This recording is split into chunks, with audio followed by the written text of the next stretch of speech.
Yeah. Welcome out, everybody, once again to the RemiX Morning Show. I go by the name of the Ear Doctor, and this is Black Power Media, in case you didn't know. Right here today, we have our host, Kamal Franklin.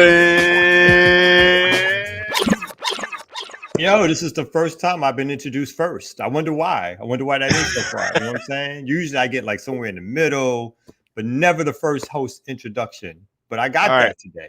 Well, let me bring it back then. Ladies and gentlemen, your host for today is Tierney Cherie.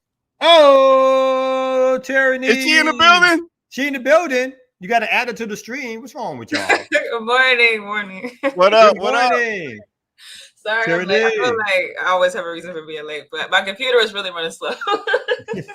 Hey, you took Kamal's place of being late, so did I? No, it's funny because every morning, like when I drop my son off at daycare, I listen. I don't know if y'all listen to Ricky Smiley morning show, but he always has that person that calls in for a reason that they can't show up to work, and it's starting to feel like I'm that person. Well, I have similar concerns. Yeah. How was the weekend? Halloween? Kids doing Halloween? Weekend was good. I don't celebrate Halloween, but weekend was good.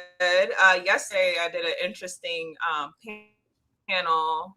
It was on Black Solidarity. It was through Medgar Evers College, so that was fun. I mean, it's kind of like sometimes. Is there such a thing as Black Solidarity? This generation of activists, it's like a lot of.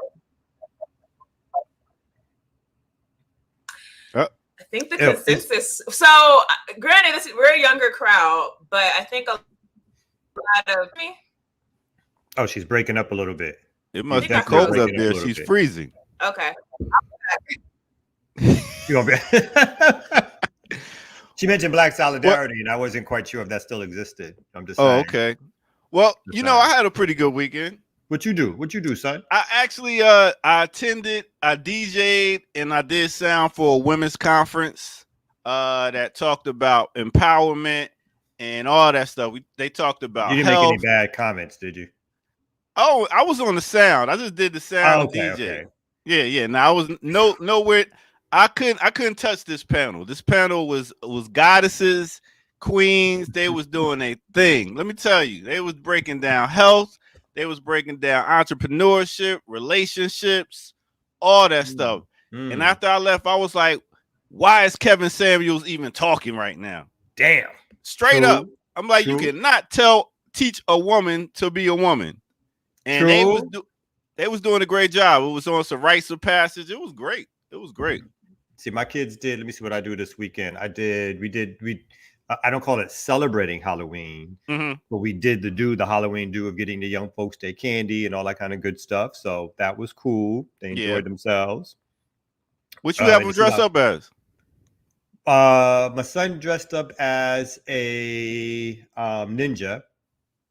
With one of my friends asked whether or not you can still do that because of cultural appropriation. Oh my God! I was like, he's 6, B. He's 6. He's 6. They act like it wasn't no black ninjas. Oh, they were? I didn't know about that, but that's another discussion. Maybe 2 is my daughter. She had a Chucky costume, which I didn't think was quite appropriate anyway, but luckily it was too big for her. Then she got all imaginative and she'd made her own costume, her own, like some ghoulish creature she created out of thin air, and she had a ball. So as long as they had a ball, I was happy. Yeah. It's a dope. I love when people are able to, dress up and be whatever from adults to kids, because there was a lot of good adult memes of different people that had on outfits. Like they had one where that tin can where you always have, it's supposed to be cookies inside of it, but it's always like a sewing kit inside of it. Somebody actually had that outfit. I mean, it was dope. Yeah, this is the first time I feel like folks have been out. COVID, even though I don't think the whole COVID crisis is over, but folks started coming out more, I think, than they did last year or the previous year. So that was a little, kind of like, don't get too close kind of thing. Yeah. But, all in all, it went well. And then yesterday, coming from the airport, somebody rear-ended me. Let me just throw that out there. Wow. Wasn't serious. Okay. And then they ran off. of course. Then they ran that on the highway. On the highway. What? So I'm just putting this out there to the RemiX crowd. If y'all, you know what I'm saying? Anybody in Atlanta near the airport last night about 7 o'clock? If y'all saw something, say something. I want you to snitch for me. Because I was about to pull up. What kind of car was it? It was night. I couldn't see nothing. The two cars in front of me slowed up. So of course I slow up to not hit them. But some other fool behind me, they don't slow up. They luckily they slow up a little bit. It was a tap. But still, the fact that they didn't even pull over, they just and it's a Getz car, my wife's car. So Oh man. Her beauty. It was. Her Let's get this straight now. It was nighttime. You didn't see the car, and we supposed to help you locate it. I'm just saying. Did it make a mark? They on the bumper. There's a couple of bumpers, but the frame is great, but the bumper's got some blemishes, a little rip. You can't really see it, from a distance. Got to get up all close, but still, heart palpitations because it's a Getz car. Which I barely get to drive anyway. Just saying. I barely get to drive anyway. She lets me drive the hoopty, and that's it. Words. Sundays was pretty dope. Big up to all the people that tuned in to Sundays. We just went into some old school, hardcore hip hop, new school, and we mixed it up as usual. You know what I'm saying? We had some dope shows on Black Power Media. We had a Riot Starter. He talked to Cynthia McKinney. We had Dr. Jared Ball. He talked with about colon. What was it? Kaepernick. Yes, Kaepernick. Yeah. There's some other dope shows. Yeah. The Warrior Class. Before we do break, I wanted to hear Tierney talk about the panel. Please do it. Let me go get ready for break. It was very interesting. So I think the consensus was that we feel that the idea of Black solidarity is not so present right now. So we were kind of talking about why we think that is. My just general criticism was capitalism. I mean, people typically want to compare things to the 60s, and I know that the 60s is very romanticized by a lot of us, and we don't go back and read about the fact that there were a lot of conflicts going on in the 60s and the 70s and the 80s that we don't get to talk about so much. So but I do think that there's like a difference when you look at the level of organization back then versus now, and my general feeling was that the big attribution was capitalism. I think that the system studied us and figured out how to make us go along with the agenda. And the best way was to give some civil service jobs and give some people some inclusion inside of some corporations. And unfortunately, I think that was enough to drive down the need for being in organizations and drawing coalitions and things like that. So it was interesting, though, hearing that we kind of all have this feeling that, unfortunately, like we're going backwards. But No, it's sad, but I agree. I think the system studied us, and when I have these conversations, I point out that it feels like the system destroyed our most radical organizations, mainly through COINTELPRO, imprisoned organizers, activists, obviously murdered people, including Fred Hampton, Mark Clark, and basically broke up these organizations and left us with groups like the NAACP. And left us with electoral politics as the main gateway for organizing and activism. And that took center stage.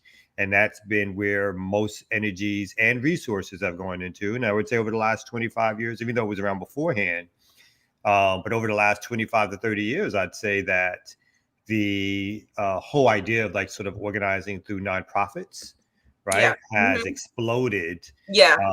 And so now it's you're on a money chase. Now you're on a money chase to prove you're doing something, even though nothing changes.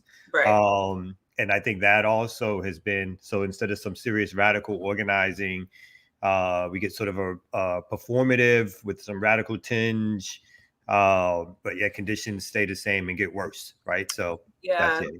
I think an added layer to all that, though, that makes it even more difficult for us. But it's, as Kwame Ture said, we don't run away from difficulties, we run towards them because we're revolutionaries. But the whole issue of the internet, and I think people having knee-jerk reactions to hearing about different politics, like the ADOS thing is, I get so sick of seeing it on my timeline.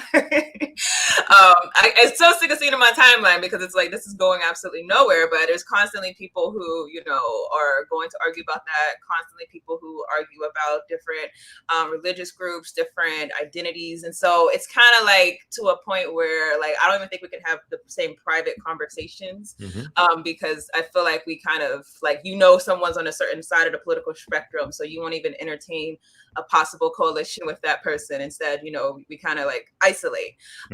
So it's kind of like an added layer that we have to find a way to figure out.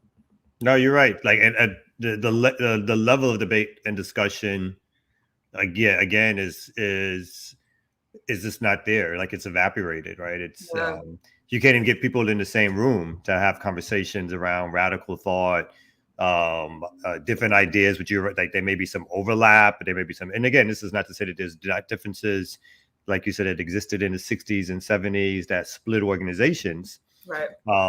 But these days, people are much more satisfied with their organization of 5, 10, 15 people than they are with sort of building something that could be greater, bigger, and again, meet the challenges of what the challenge is. If the challenge is an international capitalist system of Western white supremacy, organization of 5 people ain't gonna cut it, right? So we need both national and international. And then we do this ultra local thing where people really start now to sort of their quote like their favorite organizer or something, and that somehow becomes the principle that they stand on.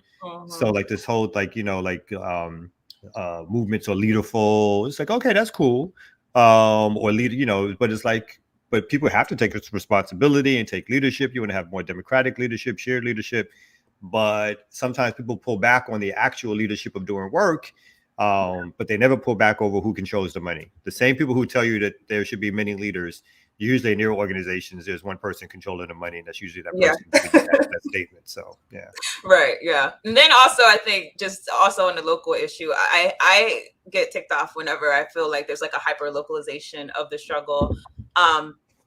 And I think a lot of it's kind of the news. Like, the news runs with a narrative. So Ferguson was the worst of the worst. Like, no, there's Fergusons all over the United States. So, we have to, have intentional efforts not to fall into those types of traps, because it's the media tries to sensationalize one area of the Black struggle so that we don't understand that it's obviously a global, and also for Africans in America, a national struggle against the same system. So I think that's another thing we have to figure out.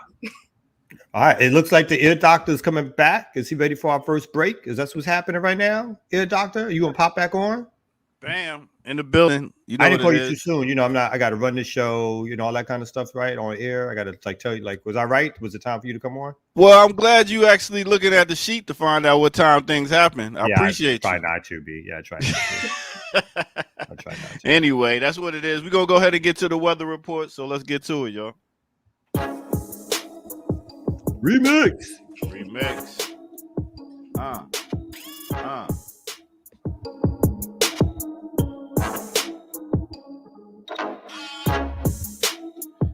Yeah, well, it's the weather report. Yo, it's the weather report, whether you know it or not. It's the weather report. Yeah.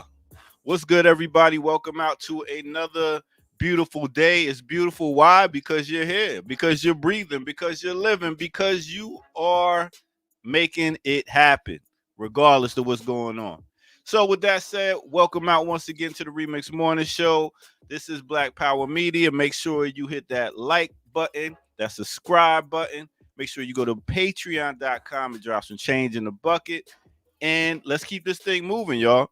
So as you can see, it's another beautiful fall day right here in the ATL. But let's take it over to Sea Islands, Georgia, for the high today. Sea Islands, Georgia is actually a nice, it's a nice, cool little island right off the coast of Georgia. They got a high today of 74 degrees. I go down there and I rock a couple parties. So big up to Sea Islands. Next, let's go to the Bismarck, North Dakota. They have a high today of 39 degrees. 39 degrees. It's pretty cold. It's pretty cold. But that's North Dakota. You know what it is. Now let's take it down to St. George's, Grenada. They have a high today of 79 degrees. 79 degrees. Big up all the people down there vacationing, doing their thing. Next, let's take it over to Bria, Central African Republic. They have a high today of 90 degrees. Never really heard of this Bria, Central African Republic, but today I have, and today you have, in case you didn't.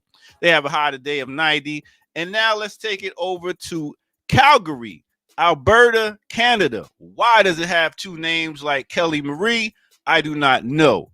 But Calgary, Canada, high today 17, where it is colder than the white man. But you know what? Not even the white man. It's colder than the red table. The red table that Jada sits at and discusses her relationship with guests. That's right, Jada, boy. I must say she really is gonna put it out there and put her whole relationship out there and talk about stuff where sex and this, that with her man to random guests. And then Will's supposed to come back home and be like, oh, that was a good show. Boy, Jada, you colder than a woo. That's what it is. That is the weather report for today. And this is the Remix Morning Show. Let's get back to our hosts. Yeah. Cold, boy. Cold.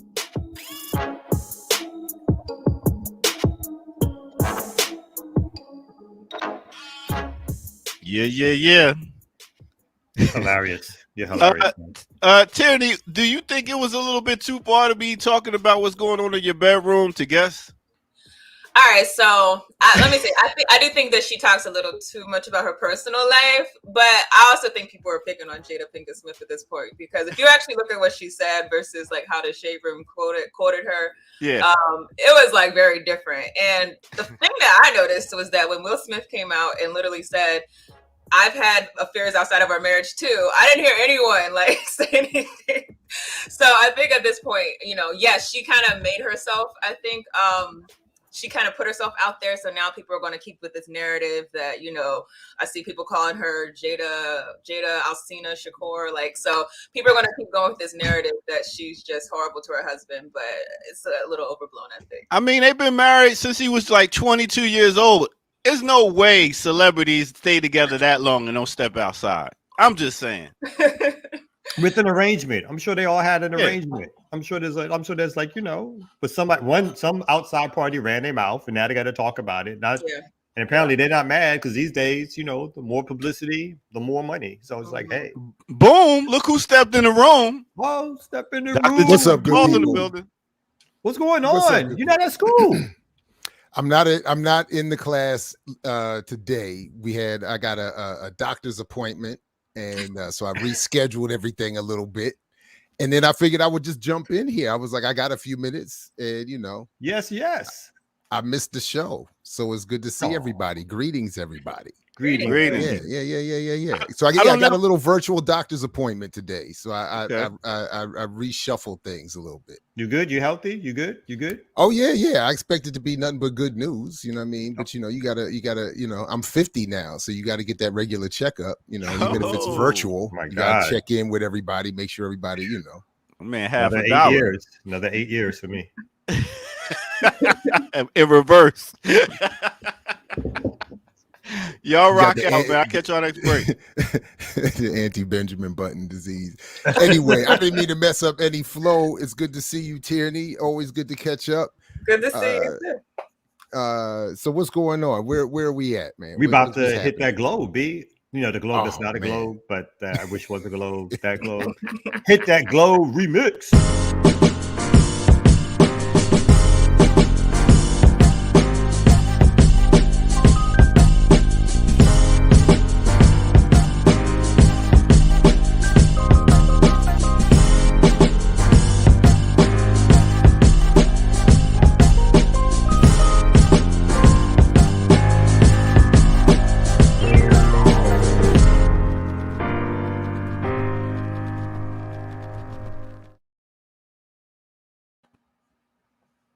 What up? What up? What up?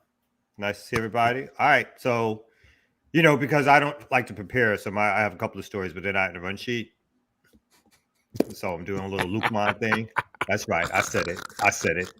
Oh man, he throwing people under the bus. Little Kim Brown thing. That's right. I'm not. I'm not prepared, but neither are they. I got stories, but I just didn't put them in the run sheet. That's all. So the first thing I wanted to bring up, even though this book is it's sort of making its rounds, and Charles Blow, who is and the book is called "The Devil You Know: A Black Power Manifesto," and Charles Blow, who's a columnist with the New York Times. And who's is on the liberal left, and I would even say some of his columns have been radical, but he wrote a book about how to get Black power in terms of this generation. And again, this book is a few months old, but I don't think we've really talked about it. This particular article, like book review, I'm not going to spend a lot of time on it because it spends us a lot of time really sort of personalizing and saying a lot of things about Blow, which may or may not be important, but basically it's not as important. I think it's the central argument. And the central argument that Blow is making is that in order for Black people to have power, we have to reverse migrate, which is somewhat already happening, and then move back to the South. And through majority population control, we were able to win electoral seats, including Senate seats and governorships, and that will give us a sense of Black power. This particular article, again, this review sort of hits on an opposite narrative. I mean, well, it claims that this narrative is silly and ridiculous, and it says history is clear that Black power is not a numbers game. Were this the case, there never would have been a great migration in the first place, but an imaginative, organized, and radical African-American proletariat that is fully engaged in public life, as opposed to a numbers game, is with this particular writer. And I think this is John Dieter, who actually usually I agree a lot with in terms of his commentary. But this time I thought, it's a little, I don't think it went deep enough into the idea of what Black power is. And then the other commentary I have on the book is he never really he talks about this idea of reverse migration a little bit like it's his idea. And the idea, of course, has been around for a very long time.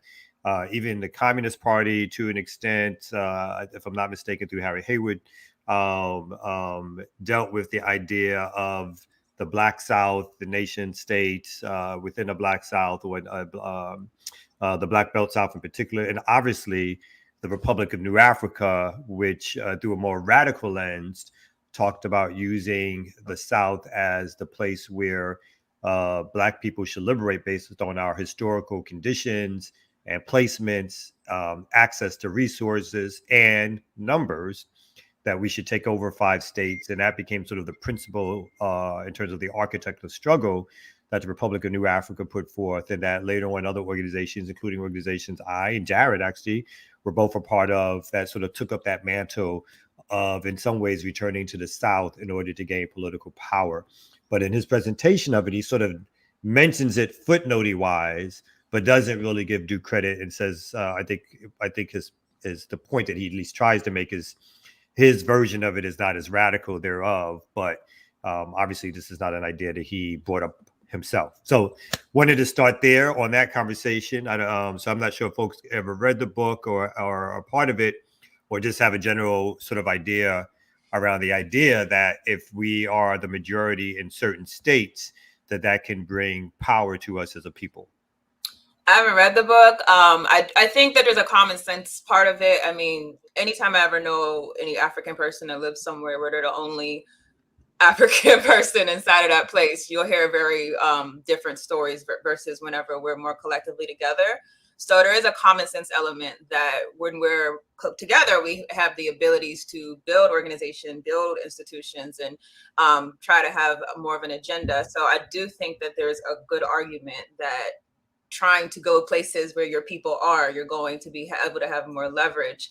I think the issue that I have, though, is when people use that fact as a way to say that, well, that should be the end of it. You know, we're going to take over the governorship, we'll take over all the institutions. But to me, like, if you're going to go with that direction, you have to have a radical dismemberment of the government as it functions. And I think there's not a recognition that the government was literally created to not work for African people or any indigenous people. It was literally created as a means to privilege property, white male property owners. So if you're talking about moving Africans into those positions without dismembering those institutions, I don't think that that's going to be Black power. I think it's going to be another instance of Black power in white face. So I think we have to be specific. And as you said, there's a lot of organizations that have already taken that position, that when we do these types of things, we have to do so in a revolutionary way that's going to recreate a reality for us, that's not going to mimic what the oppressor has already done.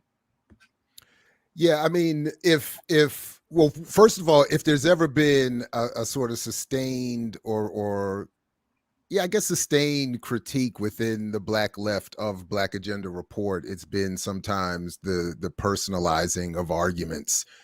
I know John's work a little bit, and from just looking at this quickly, that might be, you know, but at the same, which sometimes leaves, you know, less room for dealing directly or substantively with the argument. Mm-hmm. But at the same time, I get where he's coming from, you know, having looked at Blow's work over the years, coming out of the New York Times and hearing the general argument.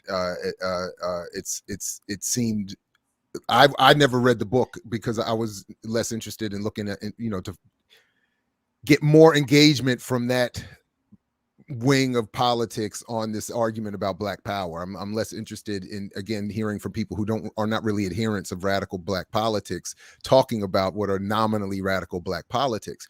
And I think that's what we have here. It seems like there's more posturing in the argument than anything substantive.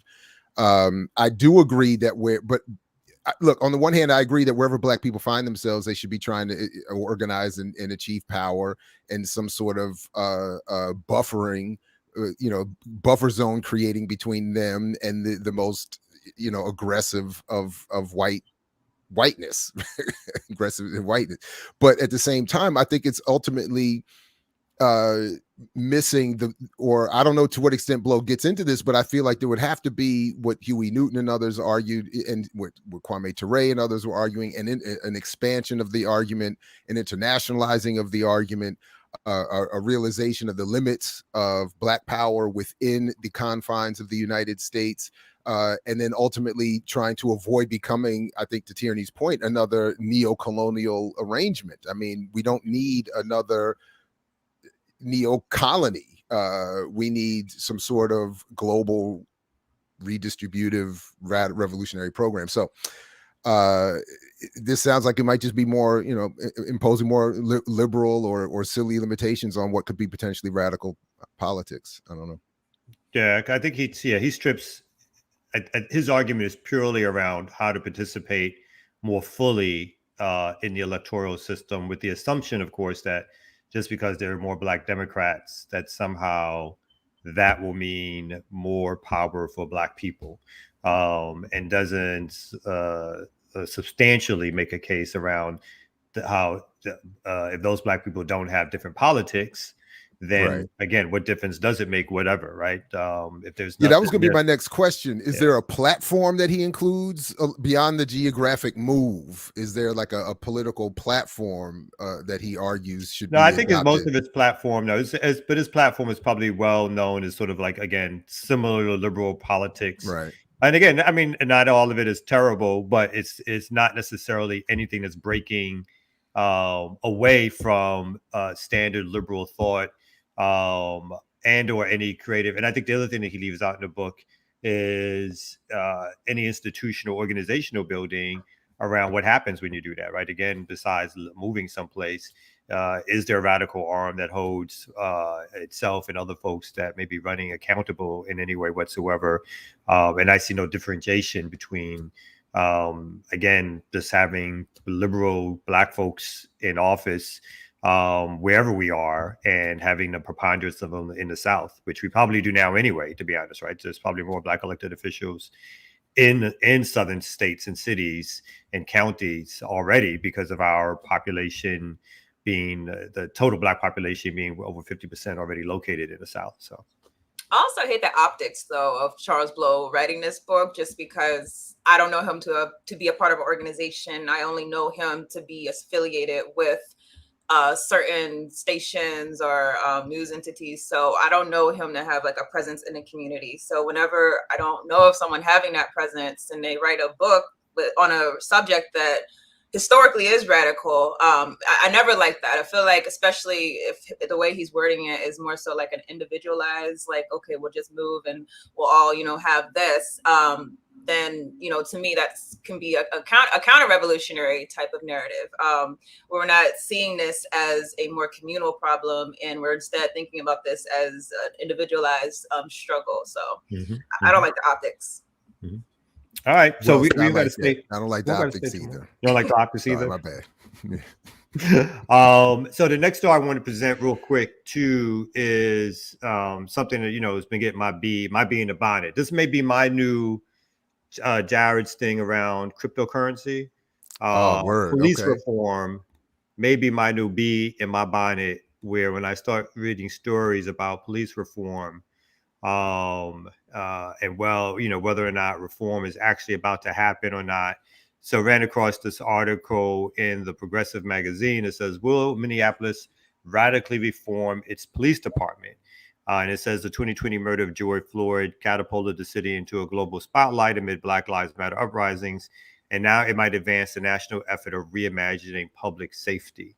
And so, as far as I'm concerned, some probably very well-meaning organizers and activists are gathering together to talk about what public safety looks like. And I'm sure, again, some of these organizers and activists have somewhat of a radical lens. And usually what these things shape up to be is, they're calling for some defunding. They're calling for moving resources to different agencies that engage directly with the public around issues of homelessness or mental health issues, all things that I'm, okay with.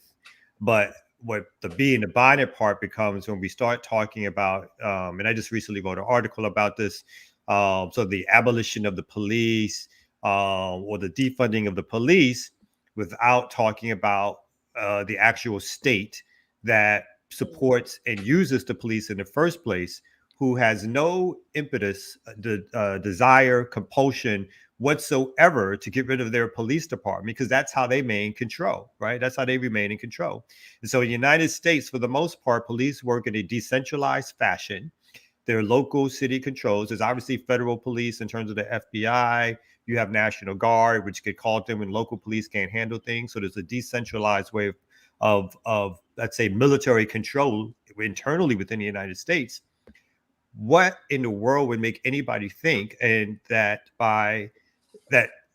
you're going to abolish the police and that the capitalist state is somehow going to be okay with that? So they may be, again, the liberal end of the capitalist state, which may desire to say, let's say, stop the protests. And so we'll work with you to rename. We'll work with you to divert some funding. But by no means whatsoever, and this latest uptick in what's happening is a good example of it, has no interest whatsoever in abolishing their police. And what I mean by that is this recent uptick where we had the whole calls for defunding, we had the whole calls for abolishment. There was masses of people in the street, as the article referred to, about a year and change ago. And now the new narrative is the police were the victims of overreaching by organizers and activists. And so we need to have a beloved, bring the police back into the fold. And then two, the crime narrative is that crime is on the rise. And so where do we have to put funding? Back into the police to solve our problems, which could have been predicted, right? Because that is what the state will do. The state is never going to give up its policing or police force, because that's how it maintains power. If the state is giving up its police force, then what we have is a revolution, not about, you know what I mean? That means we're at the phase where there's a revolutionary activity that's forcing the state to do something against its will, as opposed to the state agreeing to do some things in order to calm you down in the first place. So that's my new pet peeve. And really quickly, I'm gonna shut up. So I wrote an article. I want to promote grassroots thinking, which is the movement propaganda arm of community movement builders. So really quick, I want to just share screen. Oh, I'm getting good at this sharing screen thing. You know what I'm Look saying? at Kamal. Look Look at at me, you know what Kamal I'm getting saying? big Look, with the tech. look, folks go on for a day. So grassrootsthinking.com, check it out if you get a chance. A whole bunch of different articles that we have in here that talk about movement politics, issues of concern, things that we need to be organizing and working around. And part of that is an article, which of course now when I'm looking for it, I can't find it. Is an article that I recently wrote around the state will never abolish the police, because the state not only the state depends on the police for its ability, and there's the article right here, for its ability to control the mass population. So just check that out if you guys get a chance, grassrootsthinking.com. And real quick, what is that joint you had up there about the DSA? I just saw something we had else some members interesting about that. we have members within our organization who left a coalition that the DSA helped formed in Atlanta, and they left it because the DSA, of course, doesn't deal with this internal racism, and has continually in Atlanta. There's some good people in the DSA in Atlanta, but the DSA here in Atlanta continually, no matter what it does, continues to push out black folks from their organization, particularly black women who are become leadership. And then after that, there's always something messy happening with how these black folks are allowed to express leadership. And usually people have to cut the ties because they're like, you guys are trying to control us, and we're becoming faces for your organization as opposed to people with ideas. And that usually leads to a bad ending for the DSA. So that was an article that was written about people leaving an organization that was working against police brutality in the city of Atlanta, particularly black women. And they happen also to be members of CMB. And so we published their statement around why they left. Right on. Yeah, sorry. Go ahead, Tina. Yeah, go ahead. Yeah. So if I could just play conspiracy theorist, because I am one, but it almost makes me think. I posted this article. Was it on Sunday on We Trust Colonialism's Twitter, that there's being a shift basically back to law and order. So you have a lot of mayors who came out obviously after George Floyd died, and they were all, apathetic and talking about police when ones who never showed iota of care about police brutality. And all of a sudden, abolish the police comes out, and then all this sympathy for the police kind of follows, because, one thing you don't want to tell even many liberal whites is, hey, we're going to get rid of the police. They start thinking about, oh, who's going to protect me and my assets? So then it's like the narrative shifted, completely swung back. And what that makes me feel is that this could be a possibility, even the whole narrative of abolish the police, absent abolish the police state that's really a protector of the capitalist state. What could have even been a move to take us back to the law and order direction, because I've always had this criticism of police brutality being the go-to as far as our movements as of late, just because it does become individualized, one, and two, police brutality. Look everywhere around the world, specifically where there's oppression, mass oppression of the masses, you're going to see a police presence. Like, look at what happened in South Africa to the Africans. You see the same thing. Look at Brazil, particularly look at places where you see Africans. You see police brutality being the thing that keeps us inside of our place, or in any large indigenous population. So if that's the case, it can't be a specific American problem. This is a problem of capitalist oppression of masses. So if we're not talking about that issue, but we're talking about the symptom, then we're not positioning ourselves to really deal with the problem correctly. So I'm just thinking it's this whole way to kind of get us back to where they want us to be. They want us to be to a place where white people feel insecure and feel like they need the police to be well funded, and have to ramp up the military presence to keep those Africans in their place. Oh, absolutely. I mean, again, the big B in my bonnet, even more than cryptocurrency, is that I think the moment we're in now more than ever is that, again, all of the issues that ail us can be named and put on the table in ways unlike ever before, but they're framed, and the nuance and the sophisticated way that propaganda or adjustments to that frame are applied is powerful. And this is another one of those areas. In the discussion we had a couple months ago with Lawrence Grand Prix of Leaders of a Beautiful Struggle in Baltimore around this issue, that was really the first time I remember being earlier this year, I think is when we did that, or introduced to the levels that this is going to within the so-called left.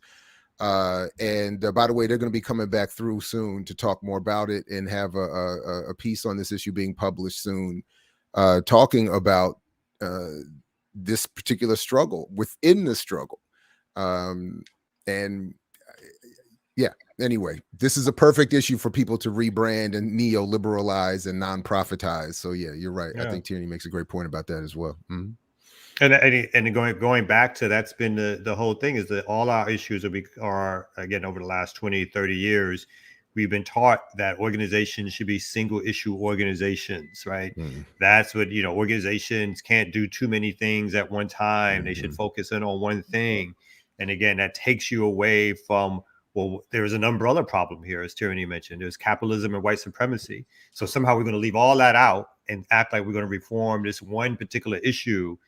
And somehow that makes everything better for us. And so this, conspiracy theory, yes, that this is a purposeful plan. And again, it's not always the fault of folks who are doing the work, particularly if that's what they've gotten kind of like told, that that's how organizing is, and that's what you're supposed to do. And if you do it this way, again, there are some rewards for doing it this way. If you leave out the idea that it's not just one institution, but it's the entire state, the capitalist state, the white supremacist state, that is our enemy. And if you don't focus on that at all in your organizing, but seem to act like you can change the police, the welfare system, healthcare, and then somehow you're going to reform your way into a new society, then you've kind of drunk the Kool-Aid, whether you know it or not, right?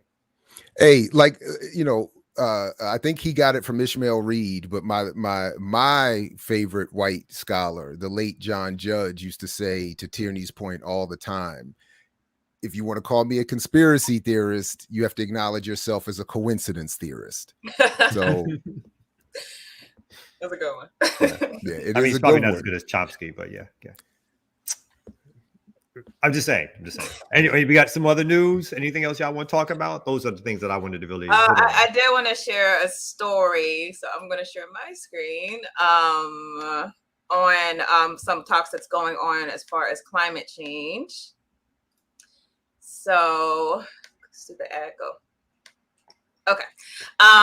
So climate change could start forcing millions of Africans out of their homes within the next 9 years. That's what the World Bank's reporting.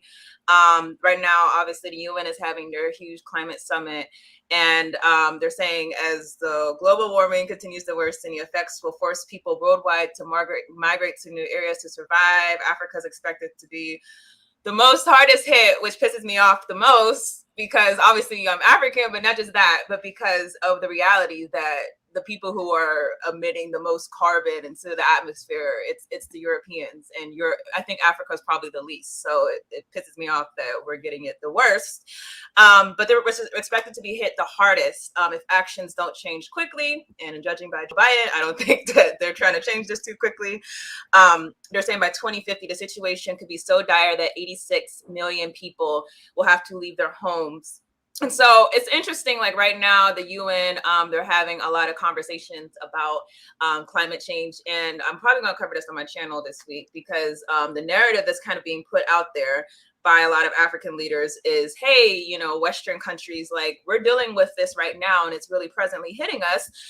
And not that you guys should stop emitting carbon, like emissions into the atmosphere, and, try to reverse course, because neocolonial puppets don't deal like that. Instead, they're saying you guys were supposed to give us aid to help us with the effects of the carbon emissions, which is completely backwards. Why aren't you demanding, because they don't have power, but any real people would demand, like, you guys are doing this, you need to stop, instead of you need to pay us some money so that we could deal with the problem after the fact. So I just thought it was very interesting, another reality of the fact that neocolonialism is not poised to deal with the problems that we face. Yeah, absolutely. I don't even know what to say after that. That's crazy. Yeah. I think I did recently. Some of these countries came together and talked about getting not. I mean, the Western nations again, and not just the like the now just again because Biden's back in office, a new push around climate issues and so forth. And again, I mean, they're the biggest emitters, right? And they're the ones who need to change their behavior in the first place. And obviously, since they're not, right, and then they are.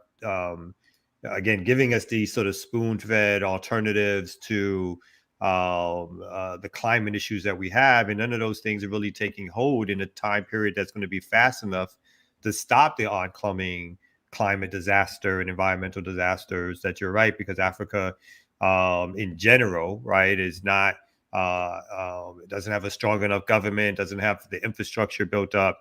Unfortunately, it's going to suffer a lot of times the worst impact and effects of something it didn't start in the first place, which is always the case for those who are powerless at the hands of people who have power. They'll find ways to protect themselves. Whitey's going to the moon, but they'll do some other things here on the planet Earth to try to protect themselves as other folks suffer. And then the other thing that they also will do is they'll migrate. So if there's places in Africa or other places that where there's reverse migration going on right now, they'll say mark the conspiracy theorist words, 40, 50, 60 years, you'll see a European migration maybe to someplace else. And they'll say, you can keep this dust bowl, right? Yeah. We're going to go back to where you left because now we see where we can grow and all the rest of it. So, when folks stay 2 steps ahead of you, that's what happens. And that also brings in the fact, because yes, they're talking about migration. Obviously, the big elephant in the room is like, where are you going to migrate? You can migrate internally in the African continent, but more likely than not, you're going to also try to migrate into Europe, which has cooler temperatures as of now, or migrate to the United States. But right now we see a lot of migration over the Mediterranean. Unfortunately, a lot of people are taking rafts to try to get to Europe. And you hear a lot of talk from like people like the British monarchy, Prince Harry, saying things. I always get them confused. Prince William saying things about population control. You see here Bill Gates and all these people saying it. The reality is the African continent could very well support all African, even the population jump that's projected to happen. But it cannot support us if we're still having these arrangements where, number one, you're having the West do these things that are going to destroy our environments. And two, obviously, all our resources, our lands are being occupied by foreign forces. So, the fact that the population around 2050 is going to skyrocket, and they're saying the African population in particular, with this mass migration, I mean, I just don't know where we're headed at this particular point. So first of all, the Malthusian nonsense about overpopulation is an old imperialist trope. Number one, never mind the African continent, the Earth period can sustain all of this so-called population growth fine. The issue isn't population size, it's consumption. Yes. And distribution. And those are the issues that no one ever, going back even to the other stories we've been talking about this morning, people don't ever want to talk about redistribution or levels of consumption. So people just, that tiny handful want to continue to be able to consume at rates that are ridiculous. Yes. And then they want to turn around and tell the rest of us, you all get your populations in order. And in the meantime, we will redistribute you to where we want, to the best, to the worst lands, and we'll take the best lands. That's another, imperial, process. Yeah. And then we'll tell you all to get your populations in order while we continue to consume at ridiculous rates and not distribute anything. So anyway, yeah. What else we got going on? We got I see the ear doctor looks like, talk about relocation. It looks like the ear doctor is in process of, is he hanging out with Bezos and them? Is that what he got a ticket to the moon? I don't know. I'm saying, I'm getting it, I got my bifocals only, offer so much limitation on what I can see on these screens, but anyway, he is also encouraging Tierney for you to drop some information about your great program and channel Yes. Because are you leaving? Is that right? Am I reading this correctly? You're leaving? Leaving where? This morning, I mean. This morning. Oh, yeah. I leave at 9 o'clock. I start work. Oh. Yes, I'm still working remotely. So, woo-woo. But yeah, everyone, African Esquire TV, that is my YouTube channel. You can catch, I'm starting to post Thursday mornings. That's usually when I post content. And also Saturday mornings, we have the WCC podcast and book club. Right now we're reading Walter Rodney's How Europe Underdeveloped Africa. So continue reading with us. I don't know why you keep reading things that have no more value in the world today. I don't know. Walter Rodney's that old useless argument about imperialism and is crazy. I don't know what the issue is, but keep reading that old stuff if you want to. I mean, I don't know. Yeah. Speaking of which, I'm gonna go get Charles Blow's book. Just getting us that good information. But speaking of which, because I got a second collection of books from Ashante Austin, Black Panther party member who's being a little camera shy, still trying to get him on the show. Ashante calls himself the Anarchist Panther. And if any of y'all know Ashante, I know he's put in real work. He's the Black Liberation Army member, former political prisoner. Let's keep talking his name up, and maybe one day we're going to get him to come on. But he sent me another collection of books, some of his older books. So if y'all get a chance, check out Broadcasting Freedom, Radio War, and Politics of Race. Bam. I bet y'all ain't got that. I got that in my collection now. Little Che Guevara book. You know what I'm saying? Bam. You know what I'm saying? Little history of Che. This is when Che was clean. Say again? Clean shaven. When he was clean shaven. When he was on the run. run. Right? When he was on the run. That's right. That was when he was trying to escape. Yeah, he was trying to slip out. He was slipping out of Cuba, making sure the imperialists couldn't find him at that time. So he was doing a little slip out. Black Nationalism in American Politics and Thought by Dwayne Robinson. Y'all should check Dean Robinson. I'm sorry. Y'all should check that out. I'm going to keep on going here. A little reader on Walter Rodney. Walter Rodney's Intellectual and Political Thought by Rupert Charles Lewis. Bam. Y'all should check that out. I got that. I'm just showing off because I got all this. You got one that I got. Finally. I know. It's overwhelming. There's too many books. I feel so stupid. Like whenever. Well, I haven't read any of these. They just put there. They take. Yeah, he's just showing them. He hasn't read the joints. African American Perspectives and Philosophical Traditions. I'm just showing y'all what the Black Panther Party members read. You know what I'm saying? I'm just showing y'all. Y'all want to be up on the Panther Party. Y'all moment. Oh, and your boy, Max Ramo. You know what I'm saying? One of our favorites. Take Back the Land. That's right. That's right. Part of his organizing in Florida that later became a national movement for reclaiming land, resources, and usage. And they wrote a piece on it. Y'all should check that out. And lastly, works with NETFA in Pan-African Community Action. So lastly, I'll show Full Spectrum Disorder, the Military in the New American Century by Stan Goff. Y'all should check that out. So check out these books. That's the title. That's the title, B. So you know the book. Full Spectrum Dominance. Yeah, that's you pretty well read, man. Even though I know that wallpaper that's really wallpaper. Those ain't really books behind you. Haters. Yo, anyway, I'm astral projecting right now. I'm just up here looking at the humans, checking out the human experience right now. So I'm gonna talk about it a little bit. Let's get to it. All right. Philosophy from the ear doctor. My philosophy.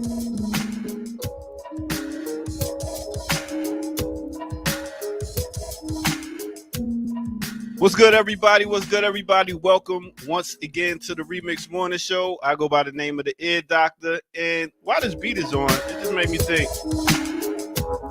When I'm alone in my room, sometimes I stare at the wall, and in the back of my mind, I hear my conscience call, telling me I need a girl as sweet as a dove. The first time in my life, I see I need love. I said, my life. I see, yo. Anyway, why did I do that? Because I was sitting up here looking at the human experience, and I got to see these two brothers get introduced into the Rock and Roll Hall of Fame. Let me tell you something. LL Cool J, man, he pretty much, I remember I met him when I was a young kid. It was the first superstar I ever met backstage. And he was like, yo, man, what's good? I like that Kango you got on. You know, I was rocking it because I was like, I'm going to see LL and we rock the Kango. But, yo, this dude has put in mad years over at Def Jam, actually got Def Jam lifted off the ground.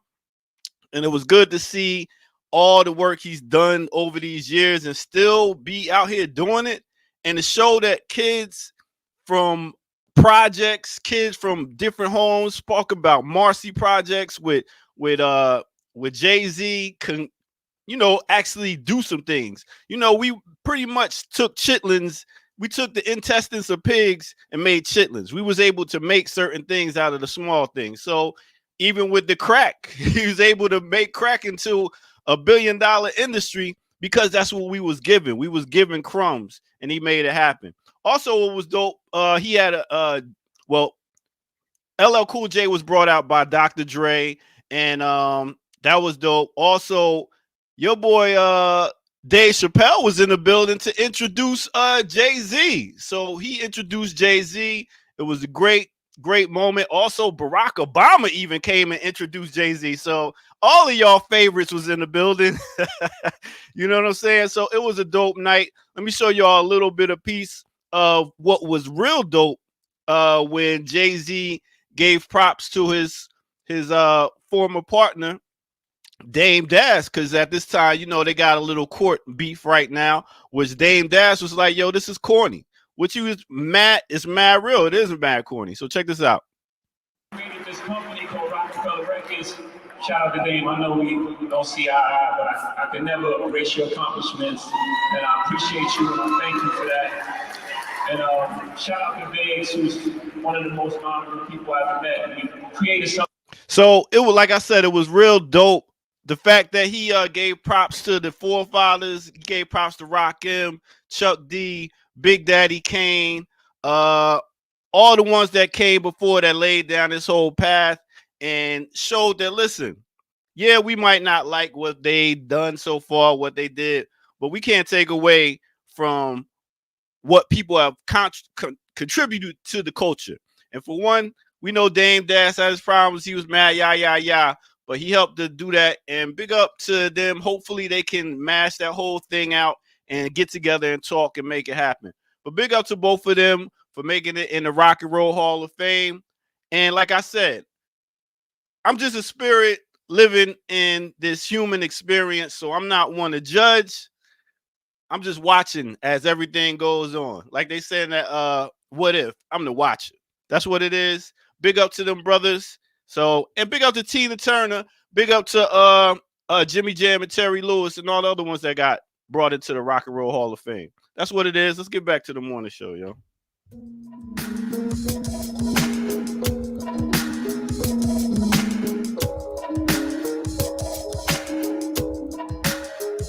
Wrong button.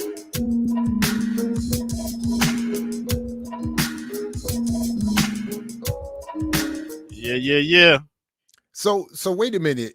What was he saying that Jay-Z was saying that he and Chappelle don't see eye to eye on what? No, no. Damien Dash. Damon Dash. Oh, I thought he said Dave. He was saying Damon. My bad. Yeah. Okay. Nah, they got a little dispute going on in court. Right. And they Dame got was another like, yo, one? this is corny. Yeah, I was gonna say this ain't the first. Yeah. This is another new one. They're still at. I thought this was done. Yeah, and it'll never be done. This, Jay is making money, and Dame ain't. And so he's going to constantly blame. Say it again. Dame's making money. He just ain't making Jay-Z money. So he's going to constantly go after Jay-Z's money. Constantly. Are they still doing Rockaware? Because I thought that was where Dame kept control over the clothing. Was that not right? I feel like that's part of what it's about right there, the Rockaware gear. But like I said, man, I was just, it's good to see these brothers make it from nothing into doing what they doing now. You know what I mean? I know people only got some beefs with what they doing on the side, this, that, and the third. But yo, I'm a hip hop music I just lover. think it was one of Jay's best moves was to get rid of Dame. I'm stuck on that. All I remember is seeing, I can't say too much about it. But I once represented Dame's ex in the beginnings of a divorce procedure. Wow. So, but it didn't. I'm just gonna leave it at that. But Dame is a wild dude. I mean, yeah. If y'all get a chance, check out Dave Chappelle's introduction to Jay-Z. He came out and said, "First of all, I would like to apologize." Now I'm just playing. Chappelle is not the yeah. It was good. It was good, man. It was good. I just love to see when people are able to give other people props. You know what I'm saying? You never I give me love to props. see us able to give other people Why don't you props. throw some So, props my way, man? oh, no doubt, Let man. me hear that. Let me hear that. Your wife dressed you well today, man. Congratulations, both of y'all. So I catch y'all next break. Yeah. All right, thank you very much, ear doctor. Yeah, man, that yeah, I don't know, man. I think that the general narrative over hip hop and the rise of some of these folks is something I struggle with. I think collectively we've paid a hell of a price for the success of a handful.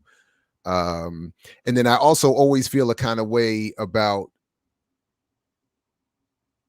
this sort of, I understand it obviously, but this desire to be awarded by these institutions, whether it's the Grammys, Oscars, or Hall of Fames, all of this bothers me. You know, I know it's a small thing and nobody really, it's not like this wasn't earth-shattering news, but I did back away from being involved with the whole hip hop Smithsonian thing a couple of years ago, because I was like, I don't think it's a success to have hip hop entombed in the Smithsonian as if this expression from a colonized people who still suffer, is being welcomed into the halls of the National Museum. I mean, it's somehow an advance. I don't know. I was just like, none of that sits well with me. So anyway, I remember I watched Netflix. Speaking of Netflix, had a documentary on Nas,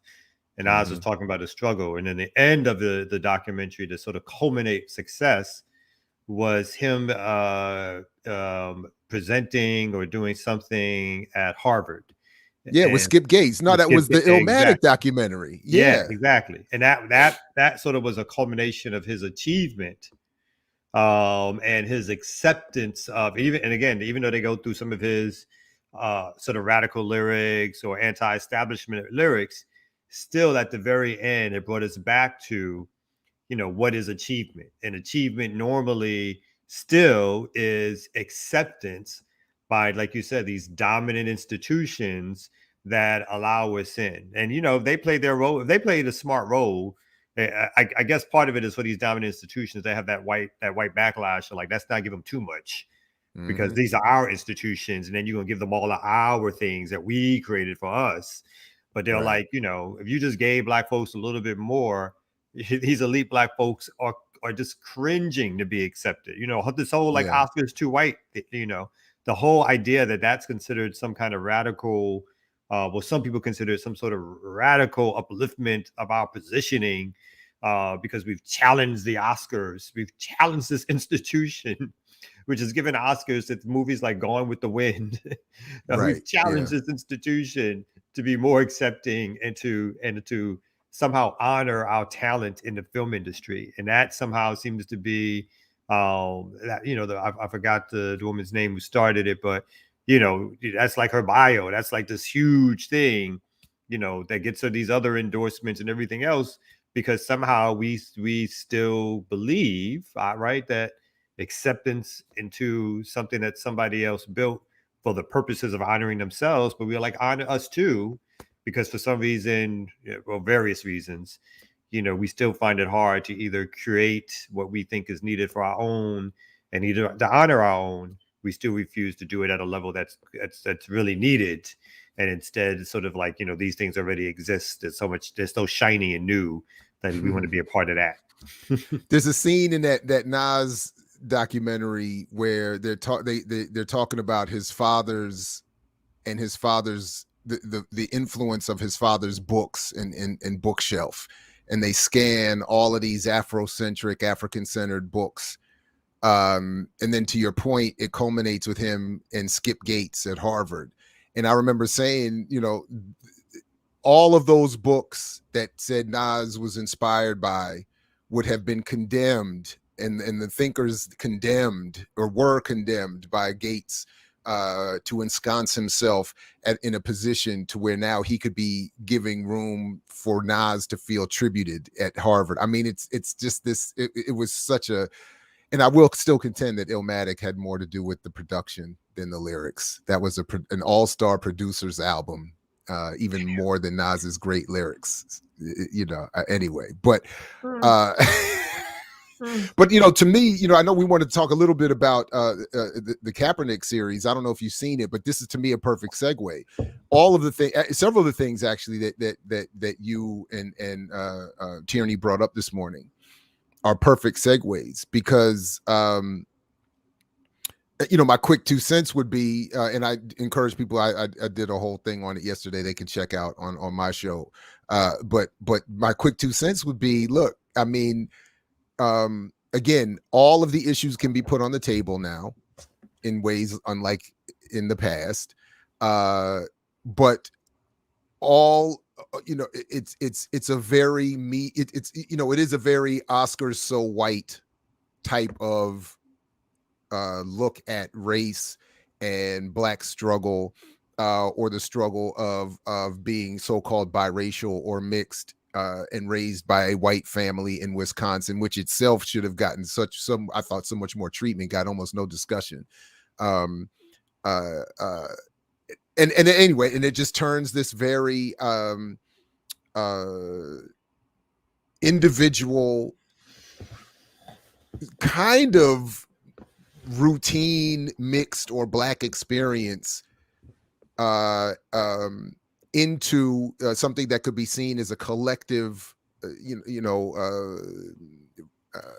victory, and in the end of the day, everything that the series claims to condemn, the white man's stamp of approval, the Eurocentric definition of everything, is exactly what the film is saying is the goal. That if you can get the selection from the white man to the college, and get the selection from the white man to the NFL, and then, as I would argue, get the selection from the white man to offer your analysis, rebranded through the brilliance of Robert Townsend and Ava DuVernay, and what I thought was a very good acting job of the young man that played Colin in the thing. You can wrap all of this in what is ultimately a Netflix advertising commercial white man stamp of approval for what Black struggle should be.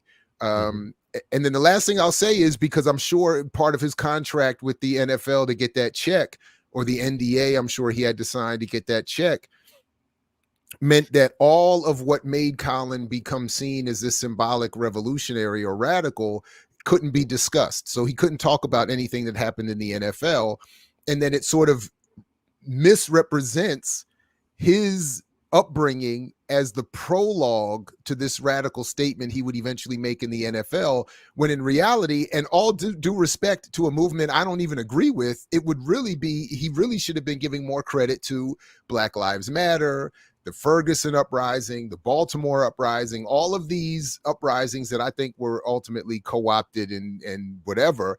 But that once he was already in the NFL, that turned Colin into the person he is today, which I think is partially why he's becoming the person he's becoming, which is, again, just an empty symbolic commercial tool to promote a soft liberal radicalism that doesn't exist in substance. And then very lastly, to the point of the Black Agenda Report article you shared with us, there's no reference in this series, as in John Jeter's article, to the actual people doing the groundwork, real struggle that we would want to see. So like, he doesn't anyway.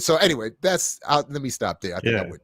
I haven't seen all of it, but the parts that I saw, it started to feel like a very Horatio Alger bootstrap type of a thing, which I was slightly not completely surprised at, because I think he's been straddling for a number of years that idea that he's radicalized. He took a trip to Africa. He highlighted on his social media his dashiki, surrounded by African children, the reading of A Black Awakening in Capitalist America. He's highlighted that. He's talked about sort of a certain kind of radicalism that sort of, I think, for some folks projected the idea that he was going full tilt radical, right? He's going to talk about some stuff. He was going to be about some stuff. He's going to potentially use resources from some stuff. but it felt like, the corporate pull of there's Netflix dollars, there's Nike dollars, NFL dollars, NFL dollars, and which even required his silence. Yeah. Yes, exactly. And the NFL, in some ways, the NFL, not even in some ways, in all ways, the NFL won that war, right? Because the NFL effectively kicked him out of football. Point blank, kicked him out of football. Everybody else got the message. Everybody else came back on board, or they got their new contracts. Obviously these cats that weren't initially radical cats, and so their devotion is to playing the sport that they groomed themselves to be a part of. And so the NFL has that sort of carrot and stick. It dealt with organizations that the players created to give resources for service projects that were considered to be mostly safe, or all safe, for the NFL to be giving to, which even was a counterbalance to some of the struggle that Colin was having. And I think Eric Reed, if I'm not mistaken, his partner, and they were. He's out of the league too. If I'm not, he's back out of the league for a while. He got back I in, think but they he's got out rid too. of him. Yeah. So in a sense, the NFL has everything it wants. It has what it considers to be the quote unquote troublemakers, either brought off and or kicked out, never to return again. In terms of their age, the practicality of their skills, they're not going to be able to get back in at this stage. And those folks are doing other things, but they're not doing anything that's going to upset the apple cart per se, right? The NFL and then larger white society obviously can live with the things that Kaepernick is doing in terms of the Nike commercials and the Netflix documentaries, because they're not really creating sort of an alternative lens for people to do any action other than what's considered safe action. And I think the last thing I think you're completely right. Again, I didn't get to see the whole thing, but if he doesn't give tribute to the things that seem to openly radicalize him, right? Again, no matter what we may think of what happened with some of that parts of that movement, there was a time period where, people were in the street, en masse, protesting, doing work. They got a whole bunch of other folks involved. These football players saw this, and that's what inspired them. Wasn't sort of there may have been some childhood stuff that was already there, but it's obviously the things that they saw that happening around the world at that time that got them to do something. And I don't even know if he expected it to blow up the way it did. Obviously, I don't think he thought he was putting his whole career in jeopardy for what he was doing. But I think he safely maneuvered, to continue to get some resources for himself, a whole bunch of resources, not just some, and to continue on, whether he knows it or not, in a path that's not necessarily going to lead to anything other than, some sort of a liberal orbit of how social justice is achieved in the country. No, absolutely. And then, and just to add one more piece, that at some point I would still like to figure out what for me would be the best way to really talk about this in a fully thought out way. But there, as I keep saying, with this Vernon philosophy of Black media avoidance, that all of us have to stop looking for any reflection of our realities in these commercial products, as much as they're titillating and stimulating and even enjoyable. And I caught myself throughout watching the series. Admittedly I binged it in one day, but throughout watching it, I kept wanting to see some more. For instance, from the very beginning, when it opens up on a discussion of his braids in high school, I was already starting to wonder, well, when are they going to get to the nuance and the real specifics of what it means to be mixed in a white household, or mixed in a white community, or even Black in a mostly white community. And I never really thought that they got to that. There's like a little glance here, there's a little shout here to that experience. There's little silly, even enjoyable, shots taken at his white adoptive parents, but there's no real, I thought, like, I don't know, maybe in 2021 we might actually get to see, in other words, asking and trying to answer substantively the question, how is it that you could be so-called mixed, even raised by a white parent in a largely white community, and still desire blackness in the way that they do show him in the series a little bit, and still even desire radical blackness? Like, what is it about this society and that arrangement racially that pushes people, at least some of us, in that direction? And none of that really, so it's still left out there, well, to be dragged into the silliness of tragic mulattoes and whatever, but there's something happening that is a legit, that in these stories could reveal, I think, something that we never see in these commercial products, to the extent they're dealt with at all. So anyway, yeah. So I mean, like you said, it's well made. For what I saw so far, it seems it's well made, well produced, and it's something that people. And I also like, again, another. When you comment on these things, people always. I think we had this argument really early in one of our either remixes or shows or Renegade Culture shows, and I think you were one of the guests where we have this argument around. Yes, but at least it gives people information that they wouldn't have had before. Right, yeah. Or they get to, and it's like, yeah, come on.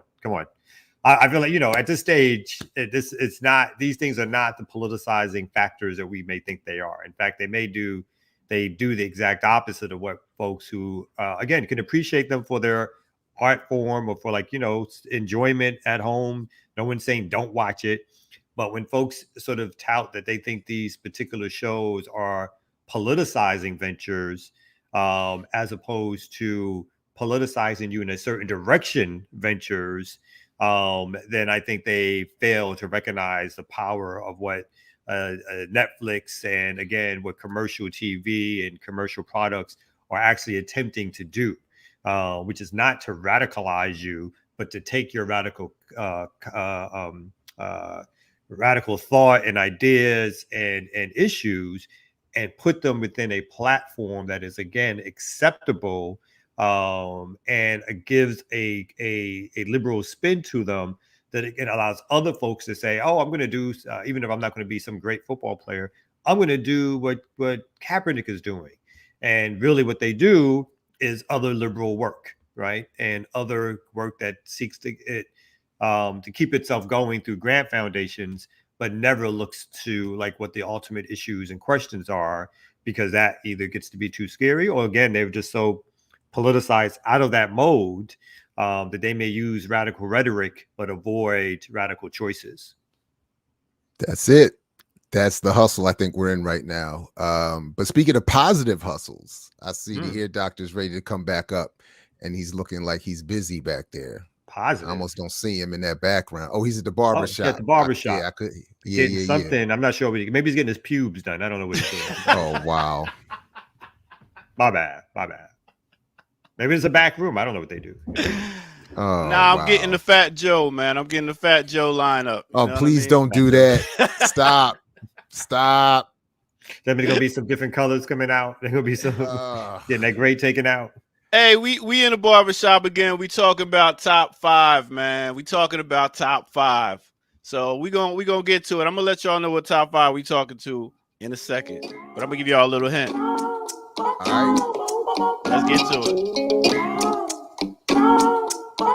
Remix.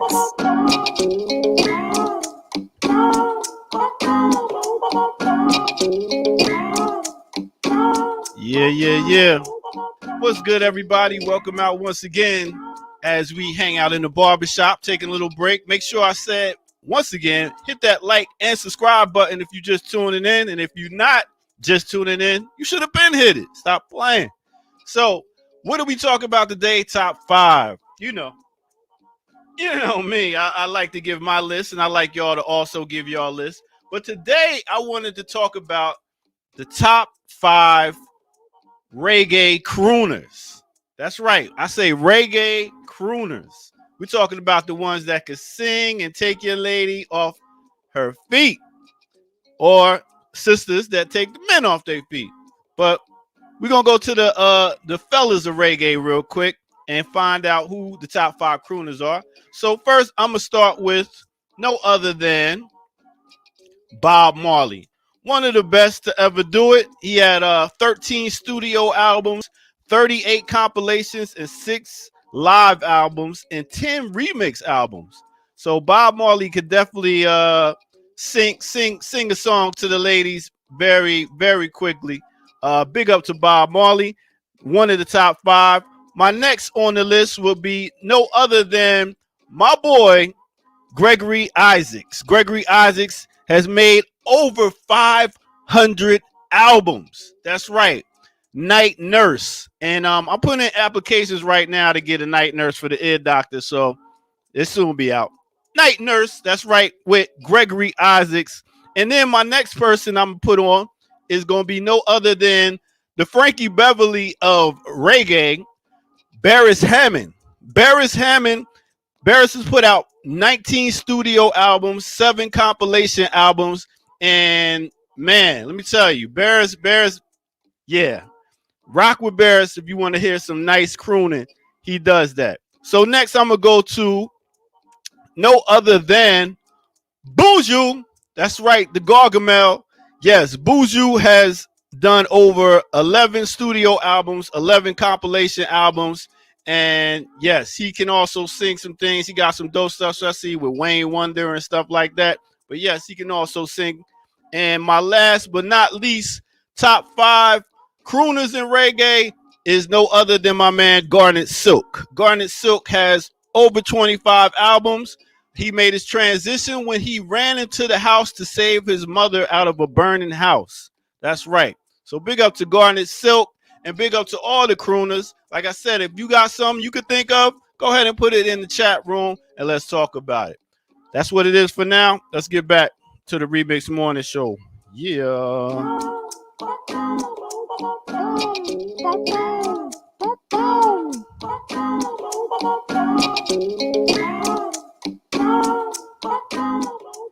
So did I have a technical difficulty, or did I really not hear Jimmy Cliff's name on that list?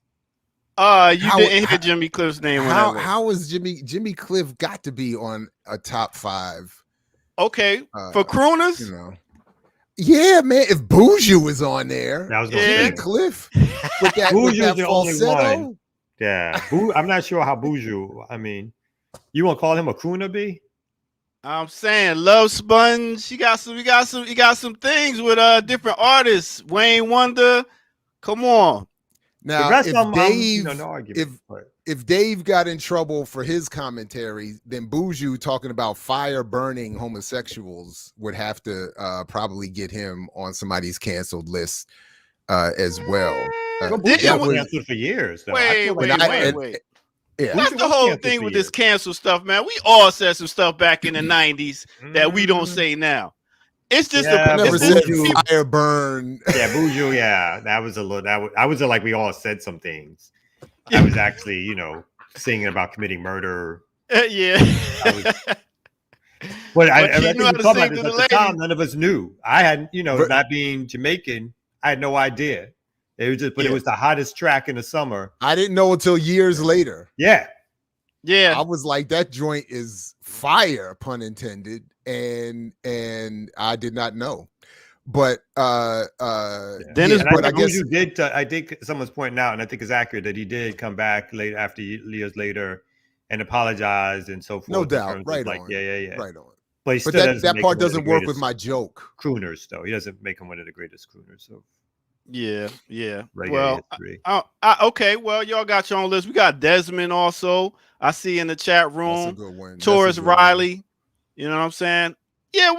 I just gotta say, I love some Buju Banton. He got some dope albums. You're all a Buju. Yeah. But yo, isn't it fair to put Bob in there though? I feel like it's Bob and then there's everybody else, and that may not even be fair to reggae anymore.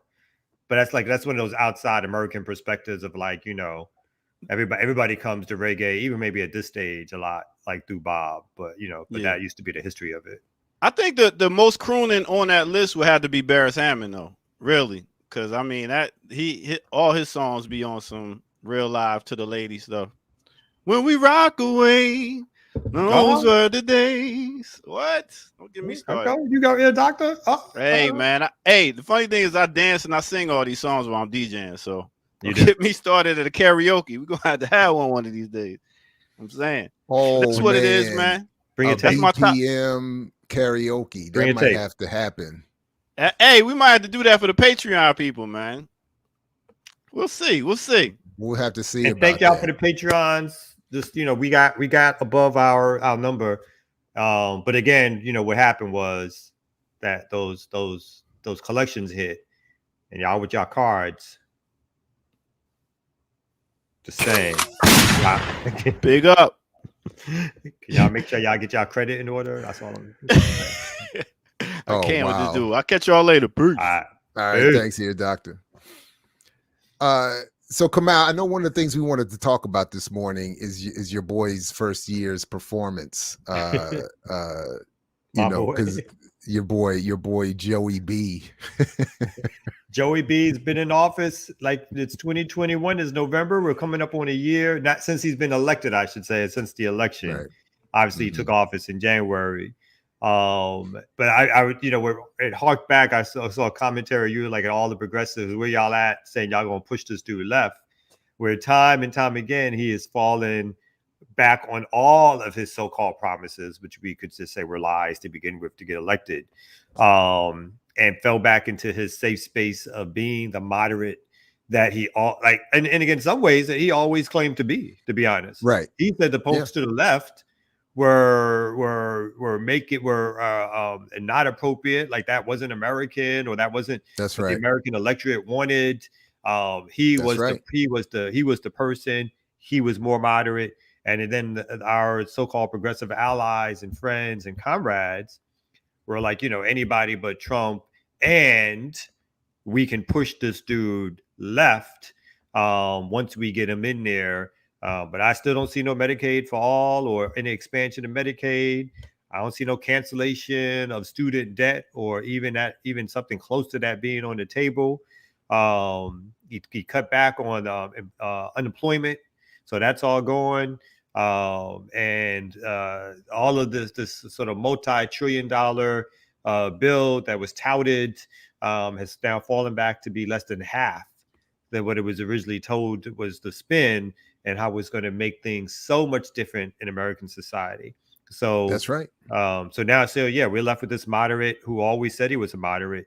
And again, it's the progressives who operate in this area of electoral politics who pushed us to suggest that this guy was going to be something so much more, not not Trump, but so much more than what his actual politics told us already what he was going to be.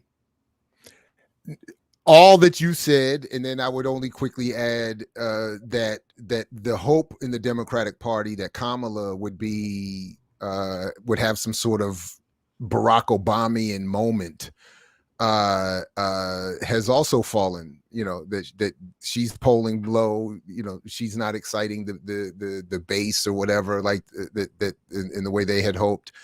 But if we can, I don't watch this program so much anymore for a variety of different reasons, but I did catch a little bit of this the other day and thought, given this was going to be our topic, that we could check this a little bit of this, not obviously this whole thing, but just this brief statement about how unpopular this president really is and how it's surprising folks. Love these particular segments because every time that the news is forced to do something even slightly critical of Joe Biden, or, just like tell the truth about what's happening in the country, their audience freaks out. So the segment you're about to see sparked a little bit of a backlash, but for once, in terms of the way that they presented the way the country is feeling, NBC News and Chuck Todd did, they're reflecting their own poll results. And it was a very interesting segment to see how they present it. Let's take a listen. Just 22% of adults say we're headed in the right direction. A shocking 71% say we're on the wrong track. And that includes a near majority of Democrats who are saying that. President Biden's approval rating stands at a dismal 42% versus 54% who disapprove. Believe it or not, just 2 months ago, Mr. Biden was in positive territory, 49% approving, 48% disapproving. So what's pulling down the president's numbers? Well, look at this set of numbers. Just 37% say he has the ability right now to handle a crisis versus nearly a majority who say he does not. 37% also say he's competent and effective as president. 50% disagree with that description. What's more, Republicans, believe it or not, have double-digit leads in dealing with border security, inflation, crime, national security, the economy, and shockingly, on getting things done. Democrats hold generally smaller double-digit leads on dealing with climate change, the coronavirus, education, and abortion. And that's really it right now. That is pretty stunning there, Crystal. So now their analysis is one thing of that situation, some of which I do agree with. But what I think is funny is that the one question that nobody is being polled right now, which is obvious, is what percentage of you think Joe Biden actually is Donald Trump? That was the only number that mattered in the last election. And as long as that number was 100%, or I guess, or zero, I forgot how I phrased it, but as long as everybody's clear that he is not Donald Trump, that was the only thing he ran on. There was no other promise and that was it. So now that it's realized that, okay, he's not Trump and he's also horrible, this is the reaction. And now what we're going to get again is we got to vote for the next Democrat, because whoever the Republicans are going to offer up next time is going to be, horrible. It might even be Trump again. And I actually think he'd win. And then we get pushed back and forth in perpetuity between these two parties and never really advancing. And then, so I know the billions are going to start flowing again in the next election, where these PACs start paying all the pundits and all the news outlets, and we get all of our favorite black outlets telling us, and our favorite Twitterverse folks telling us that we gotta, you gotta be responsible, and you gotta be, you gotta stop the fascist. This is all we're gonna get, and that's why nothing's happening. So to your point, the what was it, $6 trillion they promised initially with that package? Now it's well under $2. So anyway, nothing. He's solely ineffectual, and I still hold to my, again, I'm loving this now today. My conspiracy theory is that he's definitely, and I think he might have said this at the time, he's a one-termer. I just don't think the faculties are going to survive a couple more years of him being in office. But again, they may prop him back up, because I think compared to, again, him pulling out the white enough white folks, because if it is Kamala, the Republicans are going to so demonize her, even though, again, she's just a moderate, and she is no Obama in terms of her presentation, her ability to move a black populace, her family situation. What I mean by that is that she has a white husband, and so all of that is going to mean that the Republicans are maybe 90% assured. Is this dependent on who? Whether or not Trump decides to run again, which it looks like he will. And again, my pick is that Pompeo will try to leapfrog over. And again, all these cats are dangerous, but they are just as dangerous as the person who's in office now. It's just that they don't have, they have worse rhetoric, right? But the policies, as you saw with Biden, a lot of the policies that Trump brought in, he kept for the longest time periods and still keeps. He didn't come in and make a wave of changes right away. A lot of those policies he kept those things going. And so, there's not a lot of difference between them, except maybe rhetorically. And so you're gonna get back into this phase, like you said, of we got to get this Democrat back in office, even if this Democrat is no more than a click or two away from being Trump or being Pompeo. They'll go to war just as soon as anybody else will go to war. And again, their job is to protect wealth and not to redistribute wealth. And that's what the billionaires tell them to do. That's it. In fact, I love somebody who did. Somebody who did This was on Twitter. I think it was our man Dixon on Joe Manchin, the the West Virginian senator. I think I saw the same thing. Yeah, who protects all the who's gutting the bill, and then he put up the comparison of the amount of poor folks in West Virginia compared to the amount of billionaires, and there was 0 billionaires in West Virginia, but yet he was doing all possible to protect the wealth of the billionaire class through the cuts that him and another Democrat have been leading on. In terms of this multi-trillion-dollar bill, which has fallen way short of anything that they were going to get through anyway. So, yeah, I was going to try to quickly pull up the tweet because it was actually a kind of a funny look at Manchin's class position vis-a-vis the people he's trying to appeal to. There was something about he's only worth $6 million, and I can't find it, and I got you. Watch me pop this up because I'm good at this. You got it. Look, now he's good. Yeah, go ahead, Kamal. Go ahead, Kamal. Go ahead, Kamal.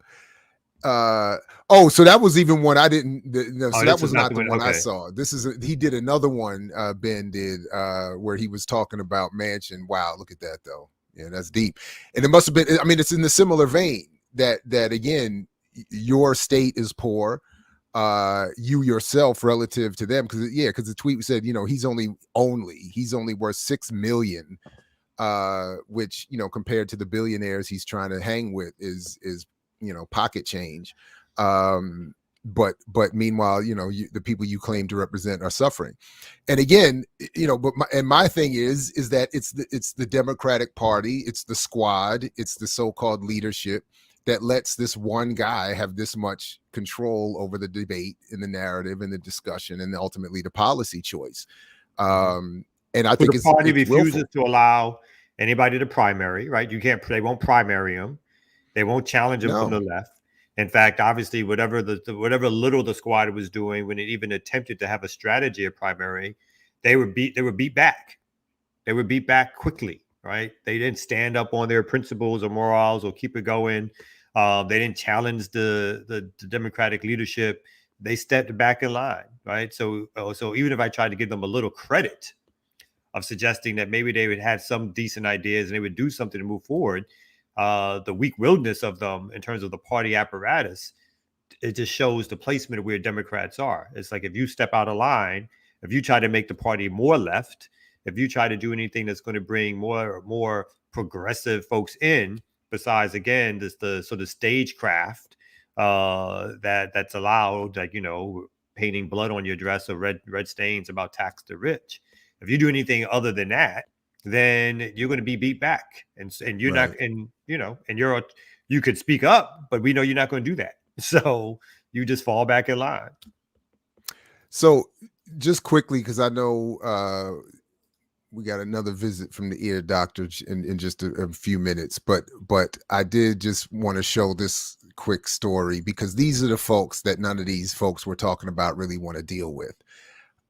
So again, shout out to the good people at Wall Street on Parade.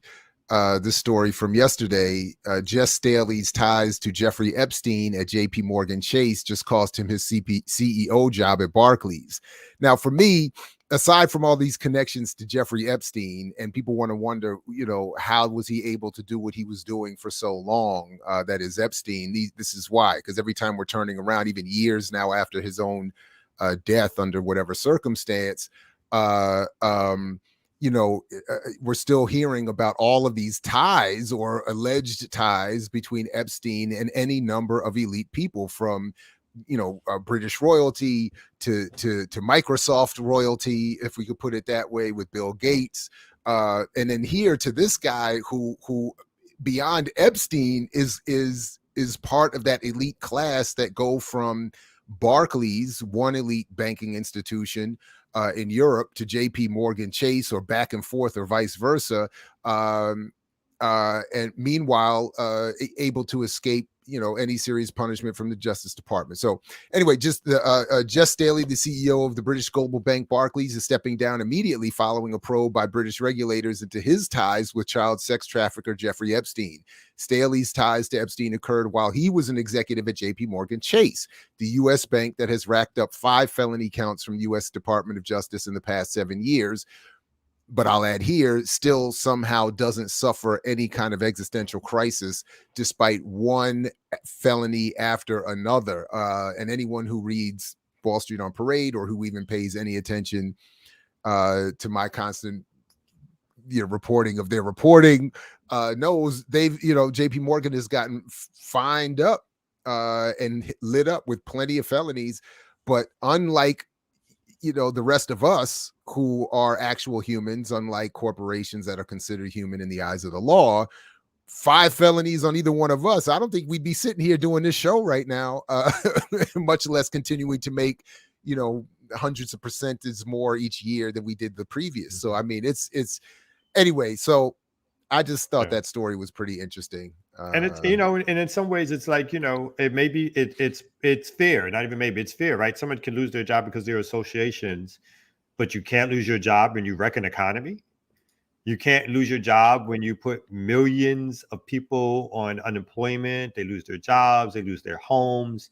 You basically destroy people's lives, which lead themselves to people killing themselves, people committing other kinds of crimes.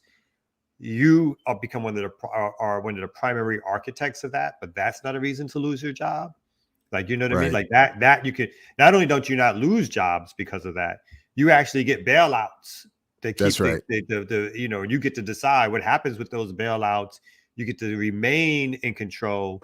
At best, the company pays some fine, which are pittance, compared to what these companies are making these days.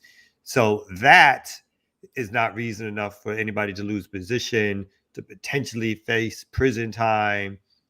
But again, associations, which are fair, can be the reason you lose your job. That's how things work in capitalist America. So speaking of losing jobs, our boy Ice Cube has lost a job. Ice Cube? Ice Cube. So let's check this out real quick. Last week, it was reported that Ice Cube has dropped out of filming a new comedy movie, Oh Hell No, after declining a request from the film's producer to get vaccinated. Sources say that the rapper's dropout also included him leaving behind a $9 million payday.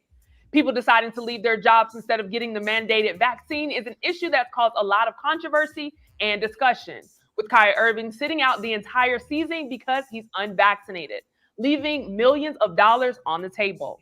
Today, we have our comedy. So we'll leave the comedy hype discussion to comedy hype and bring in our brother, the ear doctor, to join us on this one.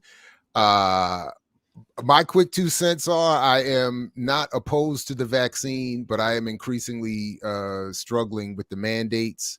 I'm increasingly struggling with the data showing that while the vaccine continues to be strong in protecting against serious illness and death, it does not necessarily do much in terms of preventing transmission, and is not necessarily providing more protection, particularly for people who have already had COVID, than those who have not had COVID, but who have the vaccine.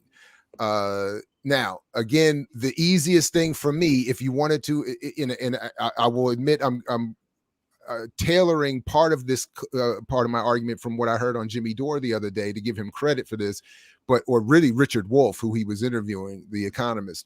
But if you want to have a real mandate that would get everybody on board, including people like myself, mandate that everybody have free and full national coverage of health, nationally covered health care, and employment protection for COVID or any other crisis. And let's start there with a mandate. And then we could have a more honest and safe discussion around who should get vaccinated, when they should be vaccinated, and maybe who should profit from the vaccination the development and distribution of vaccinations. If he did that, I think it would solve all the problems. But anyway. Well, first of all, let me start real quick. I didn't know you can make $9 million from a movie called Oh No. So I'm like, what the fuck, B? I was like, what? He's still making $9 million for that? Hey, remember when I played NWA for my oldest daughter a couple weeks ago? She was saying, "Wait, that's the dude from all these movies we've been watching? Like that's Ice Cube?"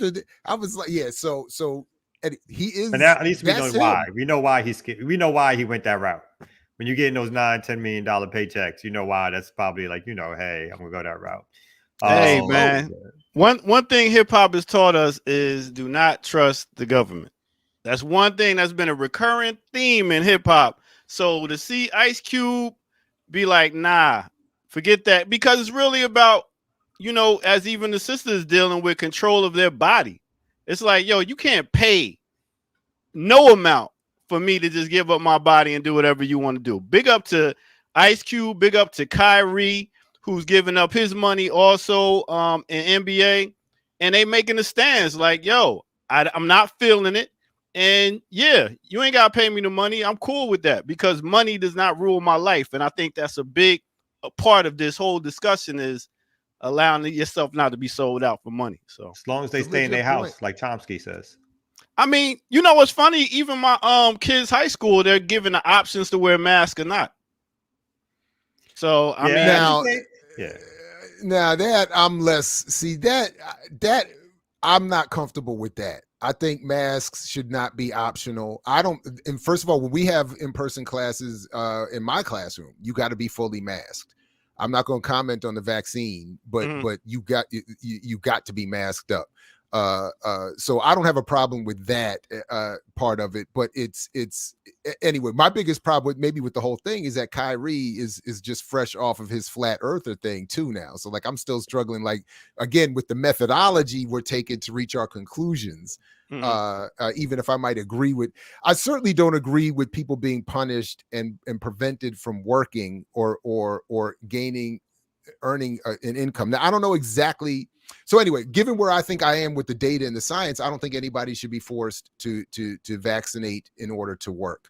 But should they be then subject to continual testing while at work, right? I have no problem with that either. Yeah, absolutely. Mask mandates, that kind of thing, at the very least, to make sure that. But the only problem, though, Kamal, is that the idea is that if you're not vaccinated, you're more likely to be infected and infectious. And that's not the case anymore. That, I think the data is pretty clear, is not the case. So if someone is not vaccinated, as far as I'm understanding the latest research, they're more taking a risk personal to themselves and are less a harm to us. And then once we're in that category, that's where I'm like, why are we mandating? And if you want to if you want to get in your vehicle and not wear a seatbelt, which I don't think is a really fair comparison anymore. It's not but my point is, if that is your choice and it's not, then okay. But I'm just uncomfortable with the whole thing. That's why I like that other argument from Richard Wolff. Let's make the mandate universal health care, job protection. Let's guarantee some stuff on that end and mandate some stuff on that end. And then if you really wanted to have a mandate for vaccination, it would be much easier for me to accept it, to be honest, because I'm saying you're giving us everything that we should have anyway. And now if the argument is it's based on science and research and it's for the safety of all society, and you're mandating a vaccine or some other sort of behavior that inhibits our civil liberties, that's hard, that's easier to take. But in this context where you're mandating that, again, it's just like with the insurance, you're mandating me to get something that I might not need. And in terms of insurance, you definitely don't need in terms of having insurance to get healthcare. I mean, that's a mythological step. Yeah. Especially and to make money for a certain bunch of corporations who have a high control over our government and our media apparatus. Sorry, ear doctor. Go ahead. Nah, it's all good. Especially if you know your body. Like everybody has different bodies. So I understand some people need to get the vaccine. Some people like me, who's been a vegetarian, taking care of their body since 95, my immune system is great. I mean, and I know my body, and I know the fact that, listen, down here, you come to Atlanta you wearing a mask, you looking kind of crazy right now because you walk around. From what I remember from our last visit, if you in Atlanta fully clothed, you looking crazy right now too. So Atlanta might not be the spot, but I hear you. I'm saying even with the weather changing, getting colder, it's less germs being pushed around, I feel. So I mean, is this like a lot of people, these clubs, you go in there, these restaurants, you go and eat and then take your mask off? I mean, it's stupid. I mean, come on. You're sitting in a place with a whole bunch of people, you walk in your mask, you take it off, and then you start eating, and you ain't supposed to catch nothing? Come on. No, I agree. I mean, and if that's what the data, I don't know if I realize that the data is pushing in terms of the scientific data that being vaccinated only means you don't get as sick if you get it, but there's no impact on your ability to get it and to transmit it to others, i.e. if you're not vaccinated, there's no impact on you getting it and transmitting it to others.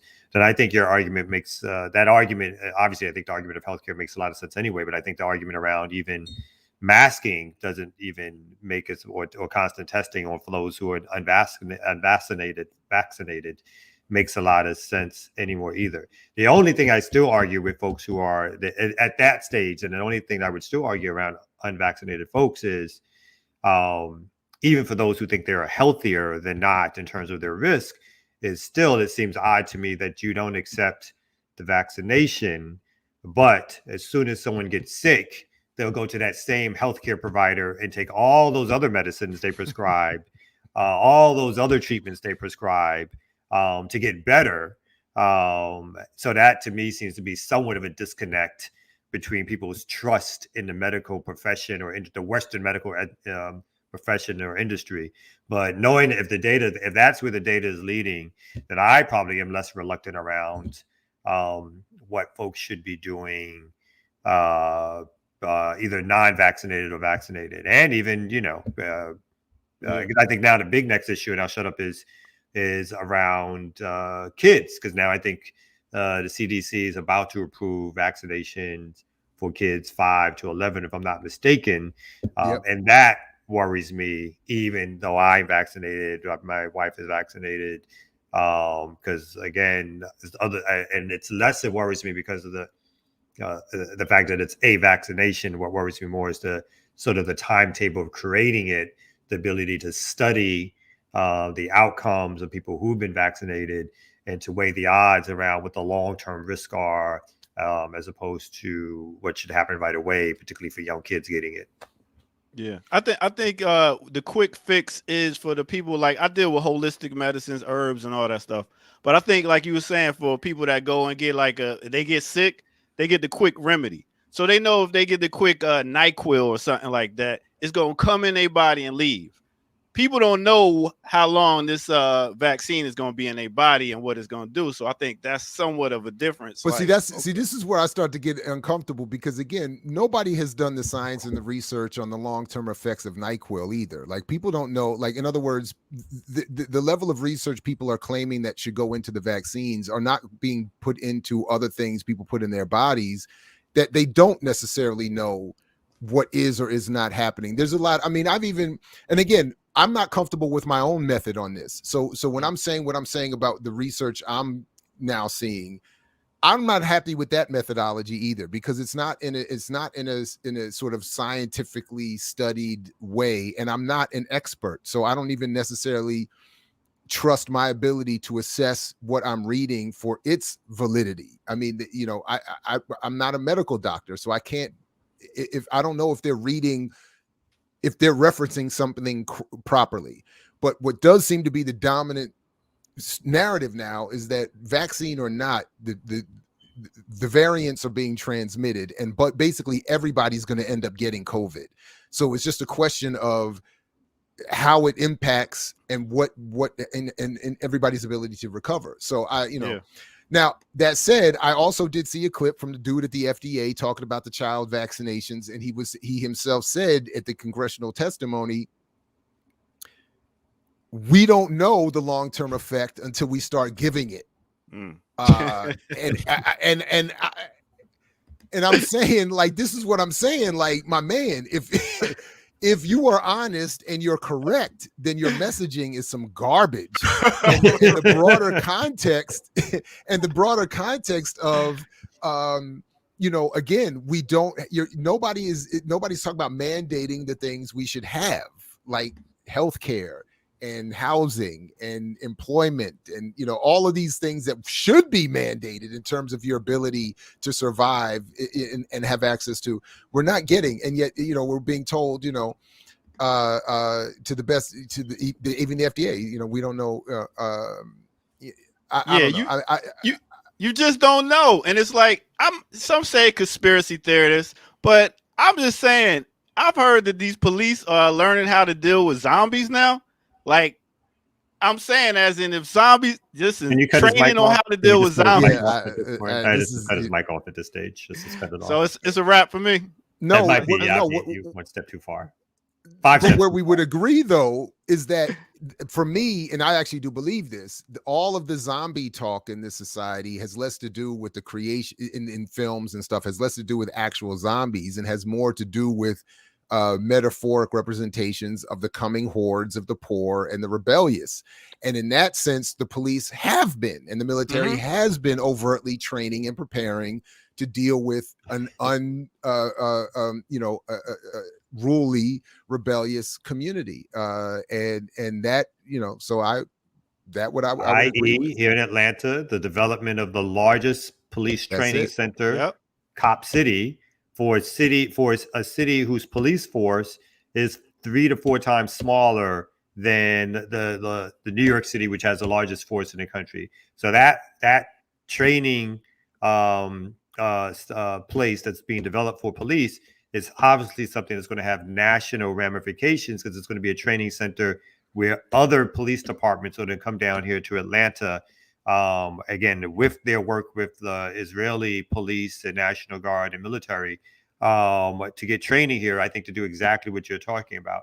So, one of the other things that we, didn't mention, but it's implicit in this conversation, is that the development of the vaccines, of course, was mainly to get us back to work, right? That's right. That was the vaccines were about keep getting the economy back open, because you're right. There was so much overt concern about public health and security and so forth. Then we would have had healthcare for all in a country like this. But the impetus for the Western medical industry to do what it did, obviously, was to make money. But because it also knew that its joint mandate was that you make money and the economy opens back up again. That's it. So look, hey, we somehow made it to 10 o'clock, fellas. I appreciate you letting me sit in on this special second hour edition of Renegade Culture. Let you sit in. And sit in and look, I got so much more to say, and we're out of time, so people are gonna have to come back tomorrow morning. Yeah, the next edition of the Remix Morning Show. Peace, everybody.